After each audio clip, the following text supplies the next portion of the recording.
একটা ছোট্ট শিশু, যার জন্মের আগেই মারা যায় বাবা, যে ছেলেকে মা একা ফেলে রেখে চলে গিয়েছিল অন্য সংসারে, যে ছেলেটা সারা জীবন কাটিয়েছে একাকিত্ব, রাগ, ভয় আর অদ্ভুত রহস্যের মধ্যে, সেই ছেলেটাই একদিন বদলে দেয় পুরো পৃথিবীর বিজ্ঞান।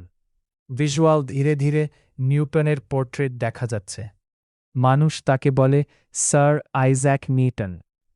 এই মানুষটাই জীবনের অনেক সময় কাটিয়েছে গুপ্ত রসায়ন, মানসিক যন্ত্রণা আর ভয়ঙ্কর প্রতিদ্বন্দ্বিতার মধ্যে। আজ আমরা জানব নিউটনের জীবনের সেই অজানা সত্যি গল্প, যা বইয়ের পাতায় পুরোটা কখনো লেখা হয়নি। চ্যাপ্টার 1, জন্ম ও অন্ধকার শৈশব। ১৬৫২ সালের ডিসেম্বর, ইংল্যান্ডের ছোট্ট গ্রাম উলসথর্প। এক দুর্বল শিশুর জন্ম হয়। এতটাই দুর্বল ছিল যে মানুষ ভেবেছিল সে হয়তো বাঁচবেই না। জন্মের আগেই মারা যান তার বাবা। মাত্র ৩ বছর বয়সে তার মা অন্য একজনকে বিয়ে করে চলে যান। ভিজুয়াল, ছোট্ট নিউটন জানালার পাশে একা বসে। ছোট্ট আইজ্যাককে রেখে যাওয়া হয় দাদির কাছে।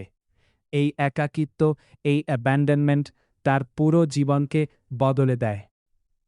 পরে নিজের ডায়েরিতে নিউটন লিখেছিল, সে রাগে তার মা আর সৎবাবার বাড়ি পুড়িয়ে দিতে চেয়েছিল। ভাবুন, একটা শিশুর ভেতরে কতটা কষ্ট জমলে এমন চিন্তা আসে। স্কুলে নিউটন খুব জনপ্রিয় ছিল না, চুপচাপ, একলা, অদ্ভুত স্বভাবের।